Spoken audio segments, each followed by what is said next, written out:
Good afternoon, ladies and gentlemen. Welcome to this session T2.19, which is on how to adhere to the fundamental principles of official statistics when compiling data during the COVID-19 pandemic. This is a hybrid session. We will have 1 hour where we will hear from 4 distinguished speakers, 3 with us today. One is joining us remotely. My name is Esperanza Magpantay. I am the senior statistician from the International Telecommunication Union. And part of the work that we do is on collecting and disseminating ICT statistics.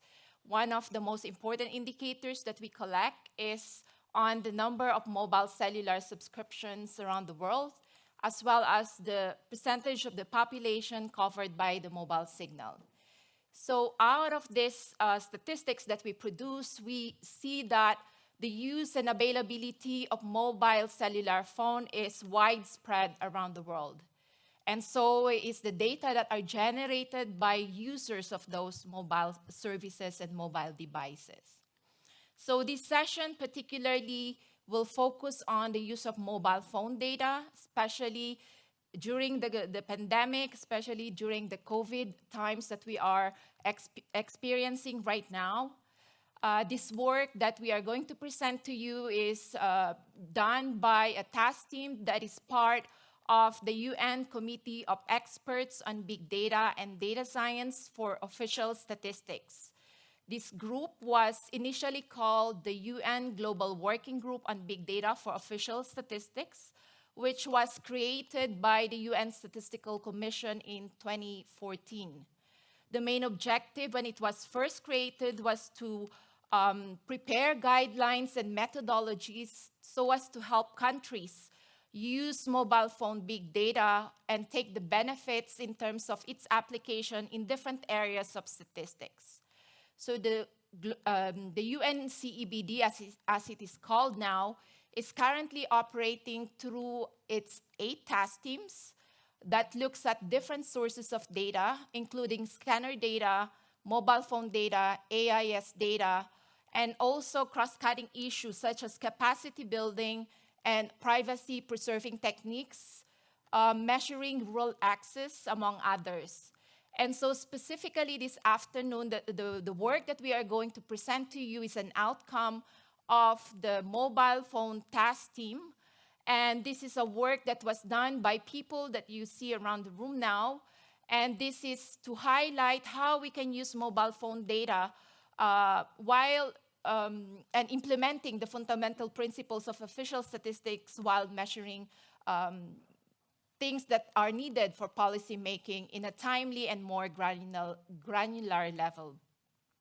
So there are, of course, reservations as to the use of this mobile phone data, not just from people providing the data or operators providing the data, but also from citizens who are the main source of this data. And so the international community has a big role to play in ensuring that the use of this data is in accordance to the fundamental principles of official statistics. And this area of work or these findings will be presented to you in one of the presentations this afternoon, along with 3 use cases implementing the different applications of mobile phone data and how these guiding principles were implemented and practiced in those use cases. So without further ado, I would like to also mention that during this session, we launched 3 questions through a poll, mainly to gather information as to how participants feel with regards to the use of mobile phone data. So interestingly, we asked a question on, how do you think mobile phone use is for policy purposes? Is it enough? So around 70% said, or more than 70% said that mobile phone data is enough to answer policy-making needs at times like this that we are facing. And 80% said that private and public partnerships is an essential way of working in the future in order to harness the benefits of big data coming from mobile phone. So that's quite a big proportion, and everybody agrees that there's a need to collaborate between private and public institutions to make sure that the benefits can be harnessed for policy making. However, if we ask the question about, why do you have reservations about using mobile phone data? Majority, around 90%, said that it could be data could be subjected to attacks, or there may be misuse by government. So these are interesting findings that we would like to address in the presentation that you will hear this afternoon.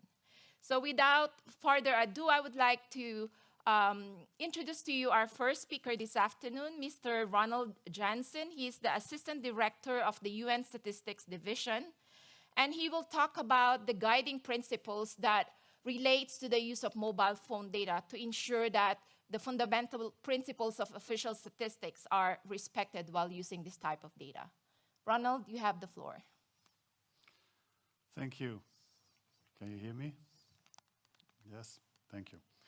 Yes, so I'm very glad to be here in this session to represent, let's say, the voice of the community of official statistics in this partnership setting in which especially the use of mobile phone data generally takes place. My presentation will be about principles to ensure trust. There have been other presentations during this World Data Forum where trust comes to the forefront and also comes back in this this presentation. And we really like to see how we can maintain trust while using sensitive data like mobile phone data, and how can we establish that. So one of the reasons, by the way, to have trust is that if you use data for public policies, you like to ensure that the citizens have trust in the data being used within those policies, and then the effectiveness of policies could be much higher. We just, and this is the slide which you're looking at, published an article, and this article will give you further background in what you will hear today in this session. The article was published in the journal Data and Policy. It was released on Friday, 1st of October, and it's on the guiding principles to maintain public trust in the use of mobile operator data for policy purposes. As you can see already from this slide in the collaborators on the paper, is that we are having a real partnership way of working here. So we have from the statistical side, my office, but also Statistics Estonia participating. We have private sector, civil society, university, international agencies also participating. I think that's the interesting and as Esperanza was just saying, maybe one way in which the way we operate, the model for it would be operating in a way that we have all stakeholders on board while you are performing projects. I have to do the slides. Let me see if I can do that. Yeah, so a little bit of background. So this is the use of mobile phone data was especially relevant during the COVID-19 pandemic in early 2020, and you will hear 3 presentations on that where mobile phone data was used. In many countries, governments imposed lockdowns to reduce the spread of the virus, and had a question then of if the lockdown actually worked, if the measures had effect. And they asked the statistical officers to be part of the effort to provide data that could monitor the effectiveness. And I think it's a good thing, by the way, that the statistical officer was in there. That should provide trust, and but they need partners to actually be able to do this in a very timely, frequent, and geospatially detailed way. Data needed effectively to come in within days and not within in months. So this was something that needed to be done very quickly. There were precedents where mobile phone data were used, like in the cholera outbreak in 2010 or the dengue epidemic in Pakistan 2013, both for monitoring spread of the disease. But there are also applications where mobile phone data was used for official statistics in tourism statistics, daytime, nighttime, population dynamics, and commuting. So there was some experience already gained with not only statistical office, but we gained with a number of partners in this area, in this domain. Very briefly, something about how it works, the use of mobile phone data. So the extraction, there is some cleanup to be done when data come in. There's some quality assurance there. This is usually done by the mobile network operator with some service provider. So that's already an area where we have to see how that is done. And the statistical processing could still be done at fairly a detailed level. So also there is the questions which arise is like who's accessing the data, who's actually processing it, what are the quality gates there. Then when we get to the dissemination, usually done then by the statistical office, it's more aggregated, and privacy concerns at that level are less relevant because it's aggregated and anonymized data. But at the other levels, privacy concerns will play a role. So who are the partners in doing this kind of mobile phone project? So mobile network operator, you have to work with them. In our examples, we had Vodafone in Ghana. We had 3 companies in Estonia. There could be the mobile network regulator. In some countries, the regulator gets the data from the mobile network operator, and then you could access the data via them or make arrangements how data could be processed via them, like the Public Utilities Regulatory Authority in the Gambia is one of the examples which will be shown as well. There is a negotiations to be done with the Data Protection Authority if these data can be used, and at what level, in what way it could be used. This was done in Ghana. There will be also there at the end a presentation on that. Then there is intermediate service providers that help who have experience in working with mobile phone data and how they have to be cleaned and can be processed. And there we have Positium, Flowminder, and University of Tokyo, and we have representatives here in the panel who will give us the details on those projects. And then the statistical offices in those countries that where we see the examples from our Estonia, Ghana, and Gambia. So one thing here which I like to emphasize is that it needs some time to set it up.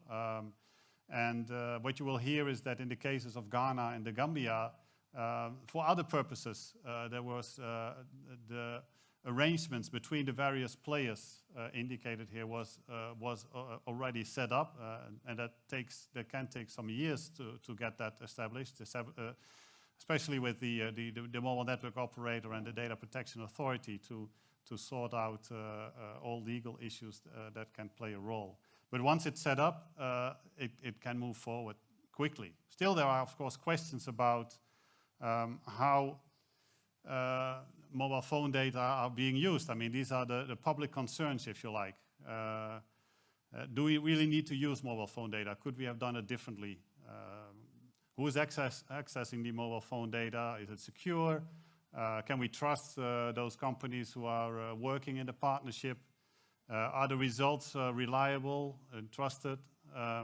And is there a comparison between the results in one country and the results in other countries? So those are the kind of questions that could be asked, especially if we use the mobile phone data in an emergency situation where things are moved forward very quickly. So we've been looking at how to ensure trust and looked at the fundamental principles of official statistics. Those are let's say the guidance for statistical officers to see if what they generally produce, if they ensure that the trust needed by society in which they provide their services and the data. These fundamental principles was developed and adopted by the statistical community in 1994. And it was also adopted or endorsed by the UN General Assembly, so at high political level in January 2014. Now, that's important for statistical officers to get the high-level assurances, because it helps in keeping independence. And the professional independence is indicated here as one of the principles which we're focused on. The professional independence is something that is fairly key to be able for publics to trust that data which were produced with the help and support of the statistical officers were done, let's say, correctly, if you like. There is the first principle here, necessity and proportionality, is about could we have done it differently? Now, in the cases of a emergency like the COVID-19 pandemic, the lockdown, and then getting data quickly, the traditional measures like surveys take too much time, might not have too much detail, and so forth. So there is not that many data sources out there that can actually provide the kind of the requirements of timeliness, frequency, and detail, especially geographical detail, that that particular principle, the use of mobile phone data would do. So the principle here is that it's needed and that it is proportional to the cause. I mentioned professional independence. Privacy protection is the one that in the public eye is, of course, the one that is discussed most, what's happening with the individual data. Commitment to quality is that we can actually trust, can we assure as much as we would like. And then international comparability, I mentioned that. So these 4 or 5 principles are related to the fundamental principles of official statistics, and more details of that you will find in the paper. Very quickly on privacy protection, just picking one out, we looked at 3 aspects of that, and I will be quick because I'm spending a lot of time.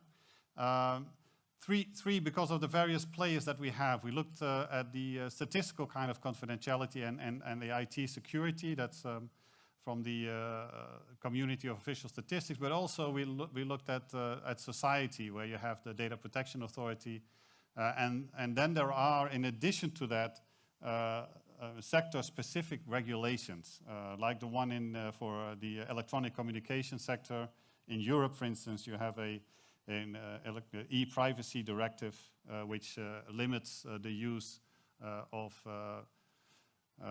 this kind of electronic data for statistical purposes even.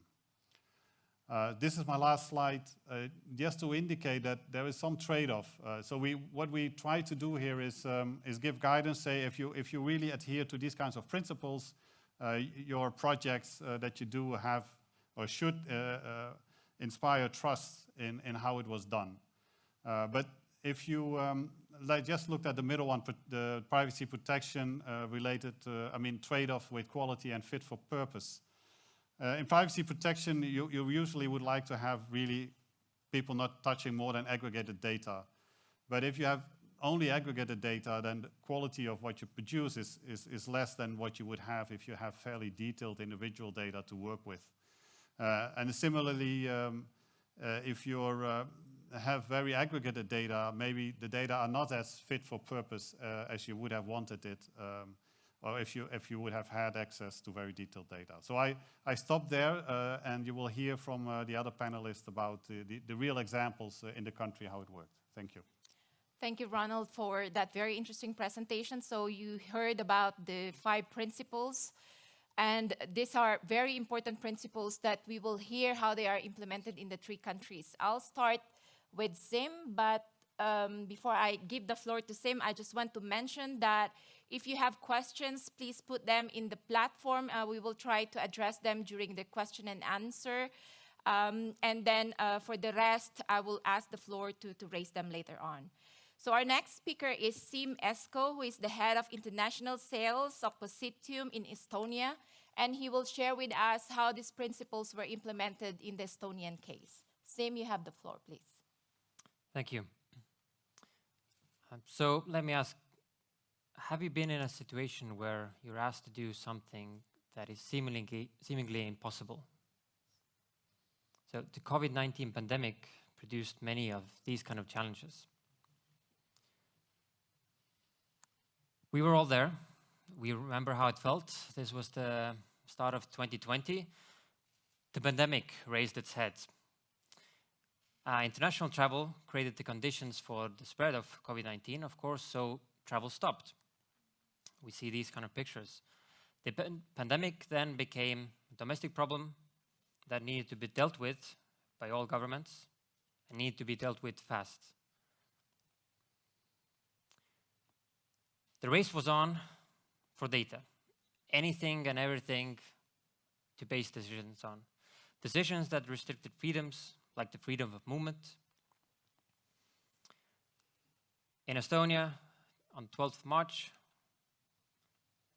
there was an emergency situation. Within 1 week after the emergency situation was declared, the Prime Minister assigned Statistics Estonia to carry out the task, which was outside of its usual program. Use data from mobile network operators to build analytics tools regarding the spread of the coronavirus.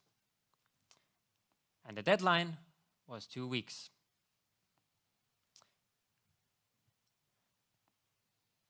So let's stop here for a second. Why should it be the NSO who runs the COVID-19 big data project? I mean, they do not have the data we're talking about. And what is the usual perception of statistical offices? That NSOs are slow, they're rigid and bureaucratic, they're always low on budget. Is this the perception that we want, or do we want to shake this? We should also remember the strengths. NSOs have multiple strengths, and it is time to emphasize these. NSOs are also the go-to organization for the government for the data on decision making. They have a deep focus, a deep care on data quality and about maintaining the fundamental principles of statistics. Creating data you can trust. They're also mandated to access data of also private companies for statistical purposes.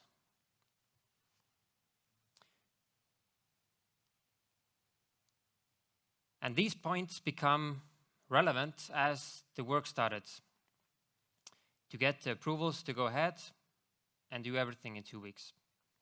Statistics Estonia and Positium quickly developed the methodology applying an activity-based method developed by Positium.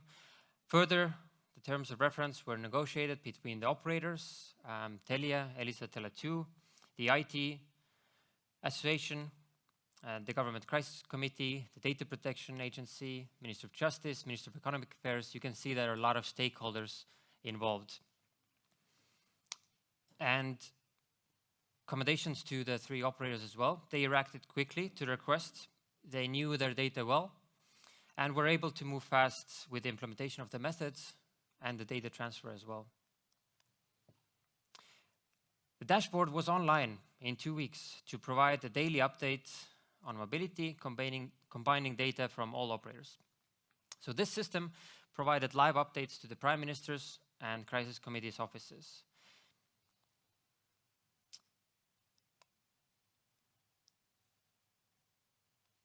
This is the public dashboard.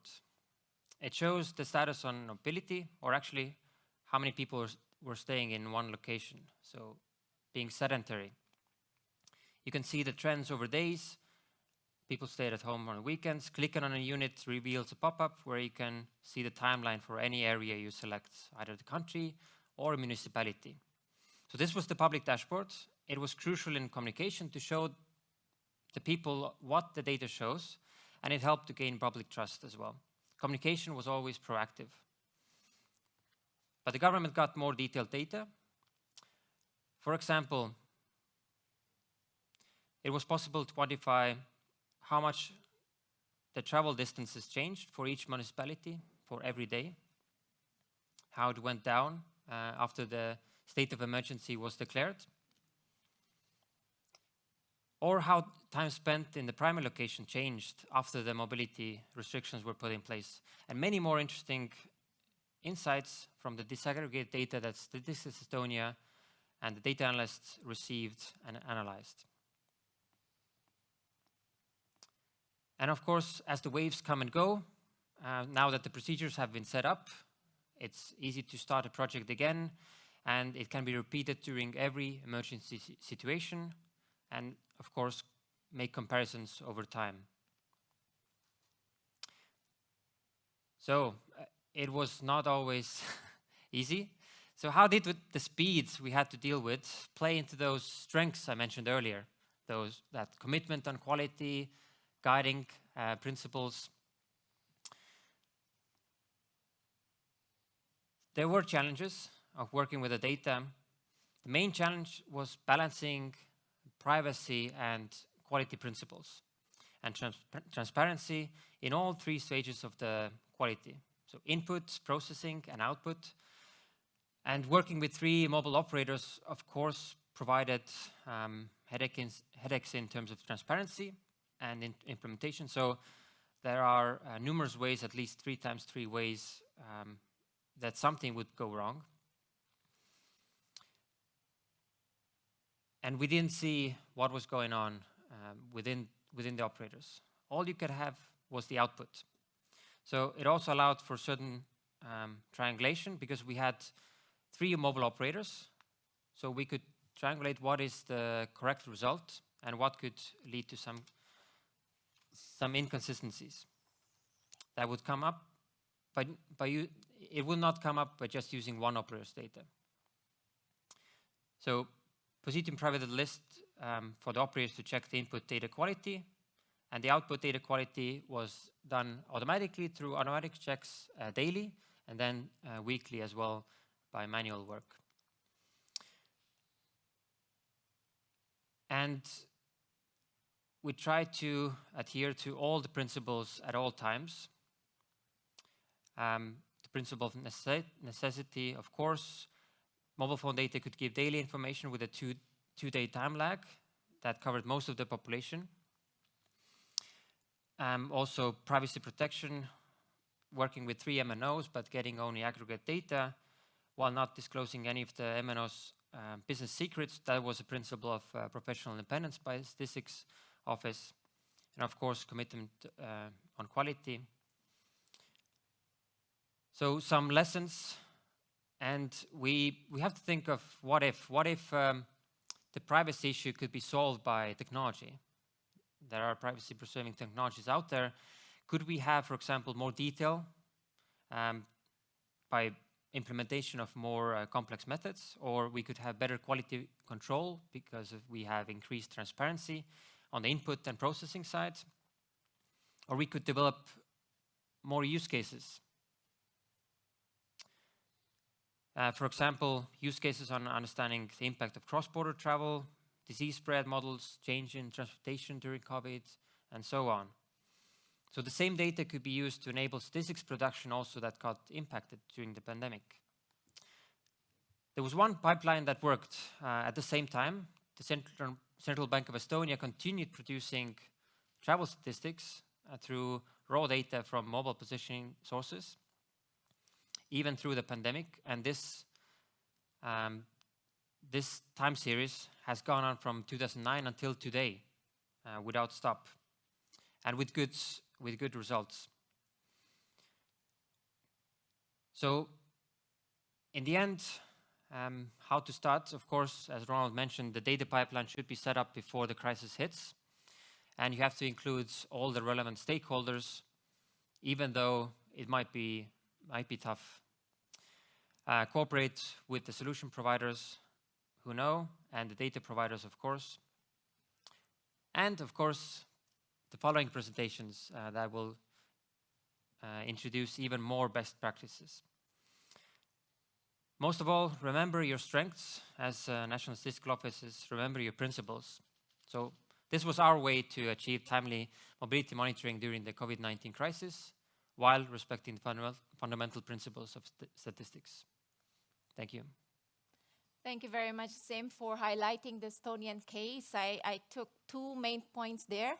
One is cooperation, which is key in ensuring that you will have timely and quality results, as well as the role of the national statistical offices in leading this process. So I congratulate Estonia for that wonderful results. And we see that this could be also replicated in other areas where mobile phone data could be used. So not just on COVID, as you mentioned. I would like to move to the next presenter, which is Ayumi Arai. She is the senior researcher from the Center for Spatial Information Science of the University of Tokyo, Japan.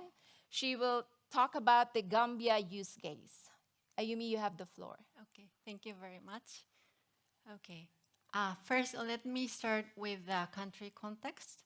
So the Gambia is one of the West African countries surrounded by Senegal. Its population is just 2.3 million. So their country inland is largely rural, where the economy is driven by agriculture. And the urban area, their formal employment is mainly by the tourism. So there are huge disparity in access to the services and also the employment opportunity between urban and rural area.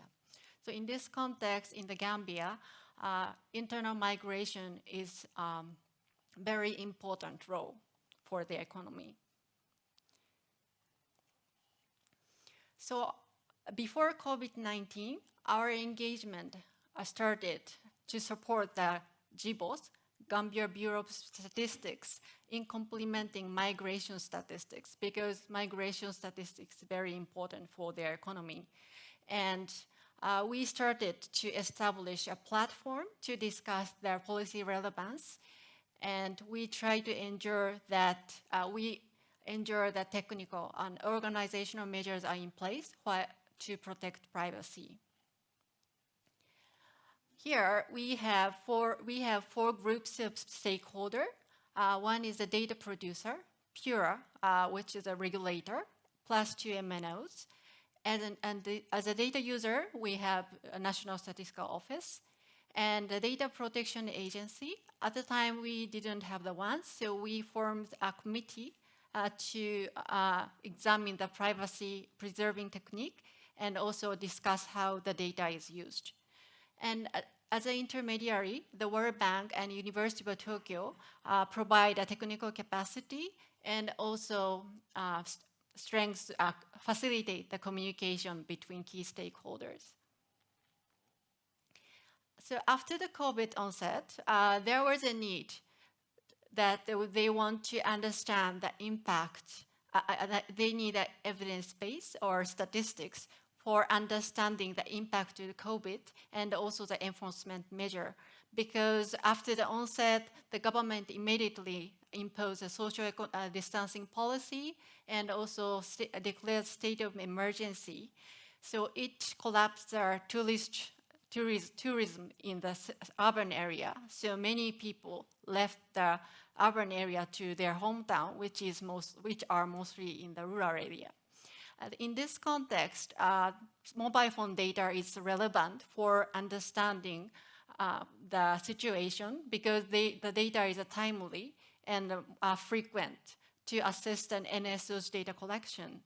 So while we have been already working on the migration statistics, World Bank and University of Tokyo provide technical support in producing more statistics, which is relevant for understanding the impact of COVID. So as an approach, by the time, because we have RE engagement, we already have institutional framework and also data pipeline was already there. So I'd like to highlight that there was a strong ownership by the National Statistical Office and regulator. So National Statistics Office guided and motivated analysis, and regulator brought a regulatory mandate and technical capacity. And we discussed the data policy relevance and the data privacy based on a legal framework so that we can use the mobile phone data for COVID-19, for monitoring and planning under COVID. So now let's move on to the implementation where we try to adhere to the principle to enjoy trust. First, necessity and proportionality. So there was a need for understanding the impact of COVID and also the enforcement measure. So we believe that using the CDR mobile phone data is fit for the purpose. And to understand the changes and mobility changes due to the COVID, we use an indicator or statistics which meet the demand of the National Statistical Office. And these are designed not to be too much computationally intensive. And we utilize existing data pipeline, which were originally established for understanding migration statistics. And it really helped reduce the response burden of the government. Secondly, the privacy protection. We made sure that the data were aggregated and kept strictly confidential and used only for statistical purposes. And the data was anonymized, de-identified that each mobile phone operator, and no individually identifiable information is included when it is analyzed. And privacy preserving technique we applied were reviewed based on real framework, and the data were processed on the pure as premise, regulated as premise. Third one is commitment to quality.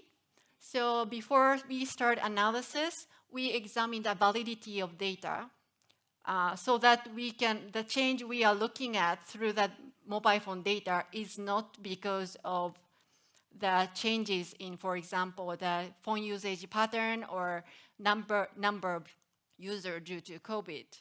And also, when we examine when we interpret the result, we are trying to examine carefully some limitation deriving from mobile phone data, such as market share or geographic coverage of mobile phone cell tower, and also the population correspondence with non-population data. Regarding the data quality, I would like to highlight the population coverage here.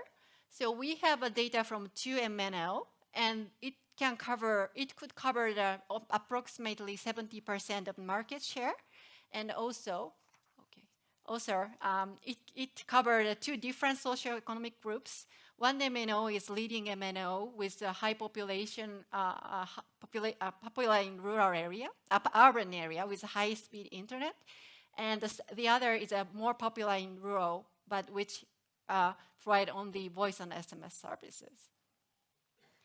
For professional independences, methods were assessed according to the National Statistical Guidance, and the transparency was ensured by disclosing the procedure to the public with the documentation. In terms of international comparability, the data pipeline is based on an open source framework, so it is replicable anywhere in the world, and code was open source, and it was based on the indicator proposed by World Bank, and it is on the GitHub open source, so it can be reproduced and reproduced easily. I don't go to detail about the results, but the result inform the policy makers and help communication, and also prompt the discussion and request. And as a lesson learned, I would like to highlight 2 points. First is that existing partnership and data pipeline really help strengthen the preparedness for health crisis, and it is also the same to the disaster. And as Esperanza said, we are publishing 5 handbook on the use of mobile phone data. And for disaster handbook, we highlight the importance of institutional framework and also the data pipeline in place before the disaster. And lastly, the data aggregation may have limited some insight gained from the mobile phone data, but it really helped build the trust and confidence in using mobile phone data under emergency situation while protecting privacy. That's the end of presentation. Thank you very much, Ayumi. That's a very good summary, actually, of that presentation that would, I think one should take away from this session as well, that existing partnership can be used to leverage the benefits of mobile phone data when similar situations arise in the future. With that, I would like to move to our next presenter who will be presenting remotely. He is Mr. Wole Ademola Adewole, who is the implementation coordinator from Flowminder. Wole, you have the floor. Thank you, Esperanza. Hello, everyone. Can I confirm you can hear me all well?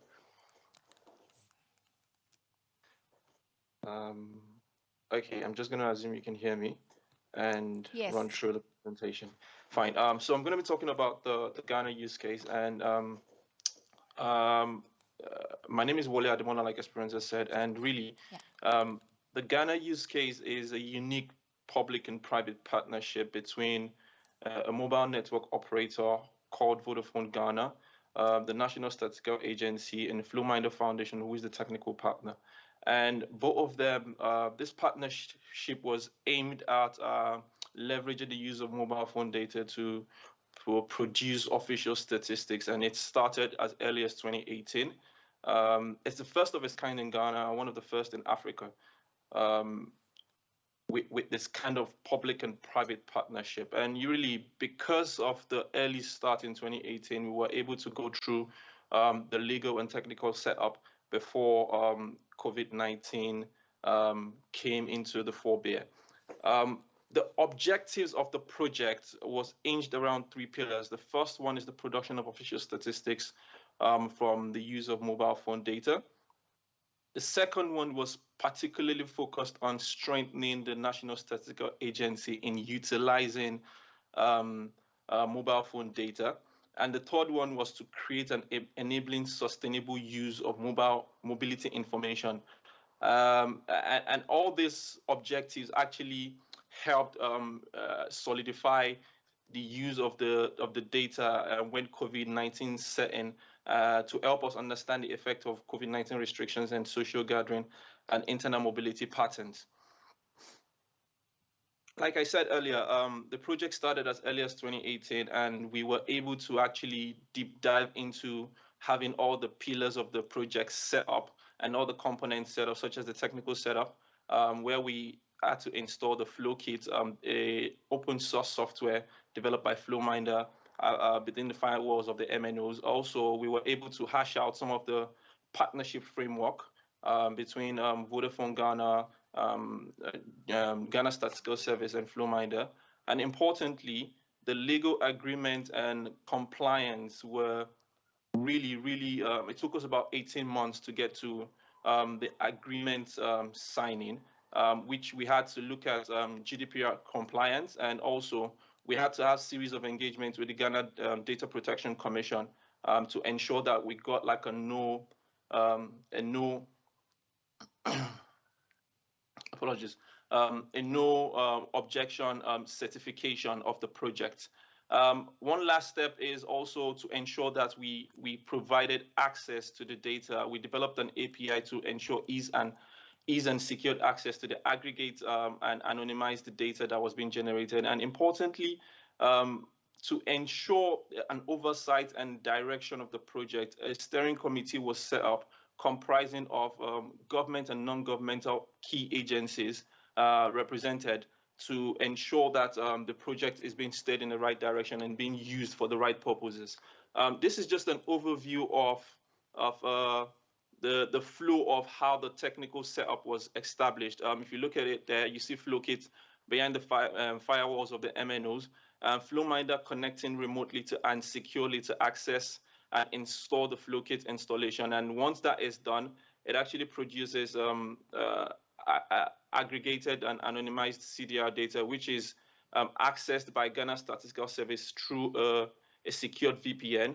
And Ghana Statistical Service takes this data to further produce official statistics, which are released as reports to the public, or through the guidance of the National Statistical Steering Committee, decided, shared with other third-party users, as it were, depending on the guidance of the agreements that have been signed and the relevance of the use of the data by those users. Quickly diving into how the project was able to adhere to some of these principles, like some of my colleagues have already explained in their presentation. I'm going to start with the necessity and proportionality. Because the project had gotten to a stage where the data pipeline was already set up and all the relevant technical and legal agreements were already in place, COVID-19 became a good opportunity to showcase the use of the data. And you know, it was appropriate for us to generate rapid mobility insights to support the government's understanding of COVID-19 spread within the country. And Ghana Statistical Service were able to also coordinate the engagement and dissemination of this data to the different levels of government. And also, the geographical coverage and timeliness of this analysis would have not been possible using traditional method, which really professional independence. What we looked at by setting up this as a bigger goal was to empower the National Statistical Agency, which is GSS. And in order to do that, we actually set up a pipeline that produced aggregated and anonymized data directly, and they were able to access without support. And also, not just accessing this data, we also provided capacity strengthening to them to boost their ability to analyze and produce official statistics and mobility insight from this data. And lastly, a steering committee headed by the Statistician General gives an oversight and on the use and output of the analysis that are being produced.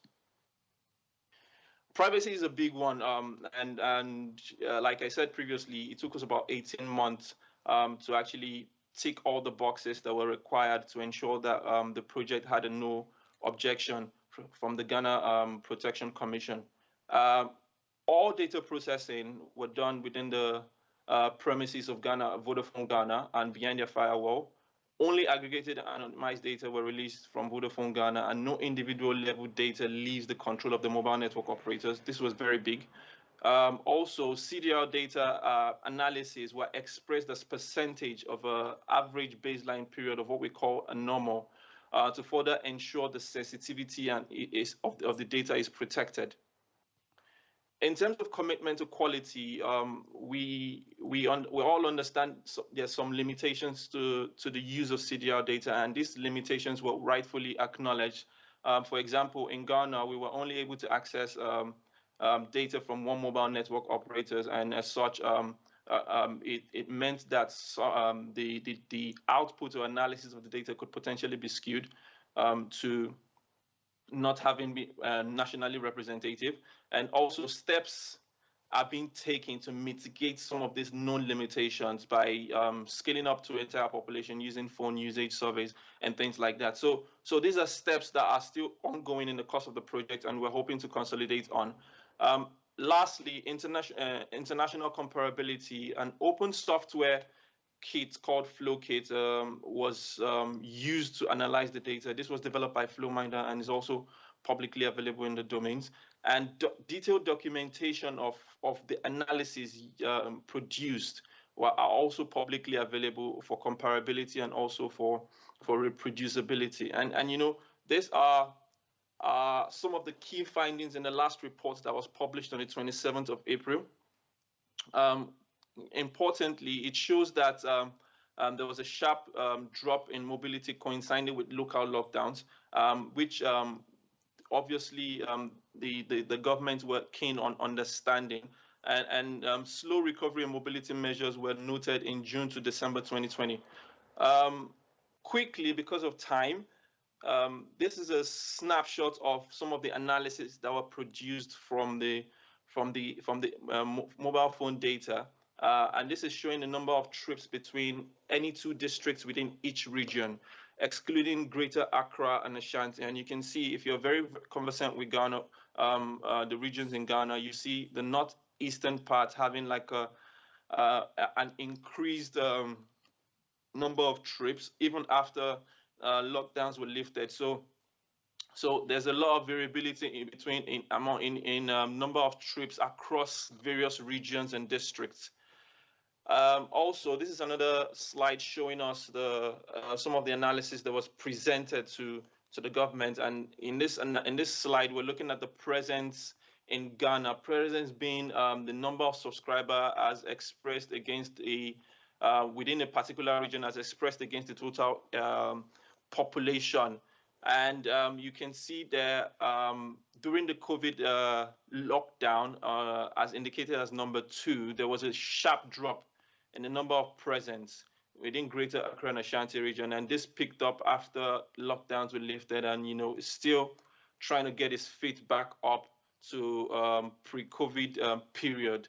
So these are some of the analysis that were presented, and in one of our presentation, the Statistician General made a comment which we quoted here as the partial lockdown and mobility restrictions are likely to have slowed down the COVID-19 infection in the country, and this analysis reinforced the urgency of a useful vaccination campaign. And this was a message to the government trying to advocate for further strategies and how to combat COVID-19. So basically, I think this slide and presentation has been able to showcase us that we benefited in Ghana from a pre-existing framework that was already in the works before COVID setting in, and also it helped us to actually kick in as promptly as we could to produce some relevant insights into mobility, movement, and decisions to support the government.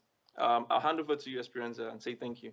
Thank you very much, Wole. The experience from Ghana is really interesting because there's already an existing framework that can be used when something like this happens. So this is actually an invitation to other countries.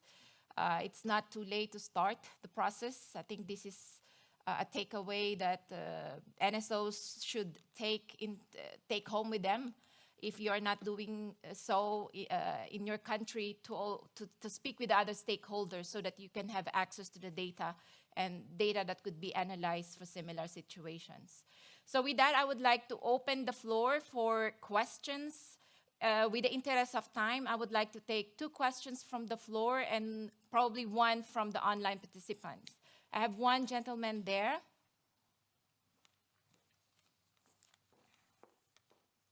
If you can please say your name and your affiliation. Okay, Juraj Riečan, United Nations Economic and Social Commission for Western Asia. So I would like to relate to the question which was at the beginning of the Estonian presentation about whether we were ever asked to do something impossible. Because the impossible may be impossible for technical reasons, impossible may be impossible for ethical and professional reasons. And in my 30 years of experience of official statisticians, I have met all these reasons. So coming to using the phone data. So we used as one of the sources called detailed records for a project looking into social economics characteristics of Syrian refugees in Lebanon. And this was some of the key sources. For this project, which involves several agencies, 2 research institutes, 1 UN agency, and 1 statistical agency, we have established something what was the Council of Development Ethics, because we were really concerned about our adherence to the fundamental principles. And to ensure the confidentiality, we made sure that the custodian of all the anonymized microdata from mobile operators was the National Statistical Office in Lebanon, because they are mandated. UN is not mandated, the research institutes are not. So here I have my first question. how do we make sure, what are we going to do for not to be overtaken for simplicity by some parties who will not have the same professional principles, will not make the same professional quality, will not have the same ethical principles, will just produce quickly something regardless of the fundamental principles, because they apply to us, they don't apply to some research institutes. So that's the first question, what we do for it. That question, our friend from Estonia, he mentioned it. Are we obsolete as statisticians? The fact that we do things properly should not be seen as an obstacle. So what we do for this, not to be seen as obstacle, that's just that we do things correctly. My second question is, how do we relate this to fundamental principles? If a prime minister or some government minister, officer, government minister or somebody high level politician tells the statistical agency, I want to use the phone data to produce this. According to fundamental principles, the choice of source and the choice of methods belongs to statisticians. And the chief statistician is the custodian of this process. Thank you very much. Thank you very much for your question. I would like to give the floor very briefly to Sim for the first question, and the second question to Ronald. Very briefly, please. So, first question: how to adhere to those principles when we get slack from others? Why are you so slow? We are in that party as well. Positium is a company that wants to adhere to those principles as much as possible, but then sometimes the question is, do you have to do the quality checking so thoroughly? Can we just move on faster? But no, in the long term, the one who does it carefully wins. So those players who produce data just to produce data, they cannot keep it up for long. So trust is something that you win. Trust is something that also erodes over time, right? So through your actions, you can increase trust or erode trust or keep trust. Thank you, Sim. Ronald, please. Thank you. Thank you for the question. I think it's in the core of this session, what we're trying to achieve here in this kind of partnership setup. So my view on this is that the fact that the statistical office is part of this partnership is that it provides the baseline. It's not that we will take an average of privacy protection, looking at what each of the partners in this group would do, but the statistical office is there to say what the minimum requirements are in terms of the various principles that we have indicated here. And I think that's why another reason why I think it's very important that the statistical office is part of that, because they have this reputation which is signed in law, if you like, to adhere to minimum principles, and they will take that with them in the partnership so that the project will stick with that. And if the project sticks with that, then the partners will have to work in that way as well. Thank you. Thank you, Ronald. For the interest of time, I'm sorry I won't be able to take your questions now, but I invite you to speak with our speakers after this session. Those that provided questions online will be taking care of that through the platform. With the remaining few minutes left, I would like to thank the speakers and the participants for joining us in this session, and invite you to also check the link that is available in the session description, where you will be able to see the paper that outlines the guiding principles that relates to the mobile phone use. So with this, I would like to hand over the floor to Ronald. As I mentioned, this work is only one of the works of the UNCEBD. There's other areas, and one of them is the AIS task team.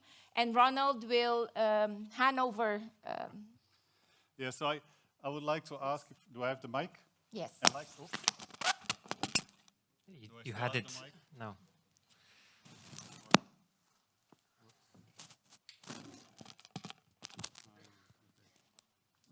all right, can you hear me? Yeah, so I have to do it like this. Sorry about that. No, I would like to take a few minutes. Last year, under this committee of experts on big data and data science, we did a hackathon. And we promised the winners of the hackathon to bring them over here. So that's what we're doing here. Very short ceremony. So as Esperanza indicated, besides work with mobile phone data, as we discussed in this session, there are other data sources we see as very promising, especially for statistical officers to work with. And one of them is AIS vessel tracking, which is like real-time. I'll take that. That's real-time data for positioning and speed of ships around the world. The hackathon we did last year was with partners from UNCTAD and UN Global Pulse. We set it up. The theme was what's the economic and social impact of COVID-19? What could you show with the AIS data of it? Or climate action related applications. We had 17 teams who worked for 4 long days on getting something to present. And the results were amazing. It was not easy to judge, but the winners, we had a 3rd place from a team which is called Barents Sea. They're located in Asia. They were looking at port performance. The 2nd place, a group more from Latin America, looking at traffic in the Panama and Suez Canal. But the 1st place winners who are here, the team's called Blue Carbon, and they were estimating shipping and emissions using the AIS data.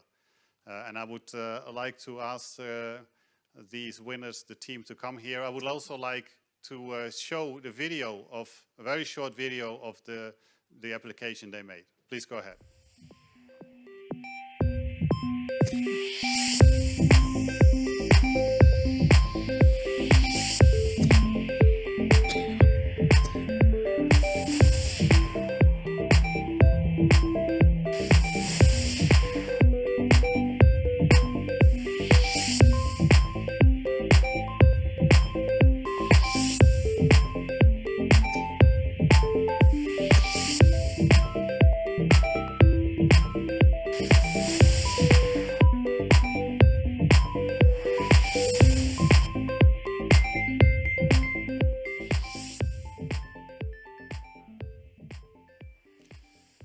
Thank you. There was this application which we want to still bring online, so it could be used by everyone.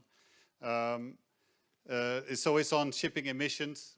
This was a very fast kind of way of looking at it. We have it on our website, and we'll put that information of where you can find that in the chat or on the website of the World Data Forum.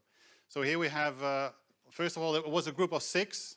The ones who are not here, Alexandra Kapustina, Farid Rakhmatulin, and Gennady Abradzov. But we do have here Tommy Kalave, so congratulations. Dennis Gribash and Thomas de Wilde. And this is purely symbolic. It's not for the value of it. We are very much UN, so we do symbolic things.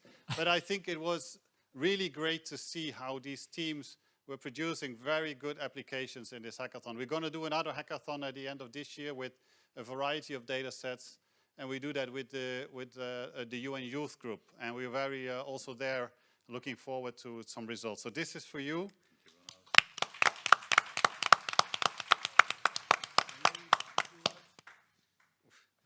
Well, you put me on the spot here, and quite frankly, I feel like we're stealing the great panelists, their thunder. We didn't even get a chance to applaud for them. So maybe we can give some applause to them because their projects are really, really good.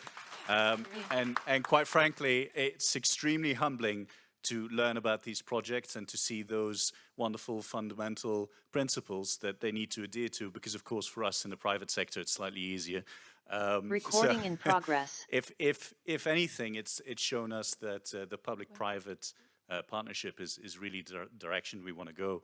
And without wanting to take microphone time too much, you know, shipping is kind of the last Wild West. It has flags of convenience. It says corporate veil. It's you know the shenanigans that goes on there. And as a company, we try to do things slightly better and bring visibility to what's going on and help our customers also be slightly greener. So I really thank you, Ronald, and everyone involved for the opportunity. And in the future, if you'd like to cooperate with us, by all means, reach out. Thanks. Thank you very much. That was it. You want to make a picture here? Yes. Thank you. And we, of course, we like to get the private sector to work with the UN for the global good. You understand that, right? So thank you very much.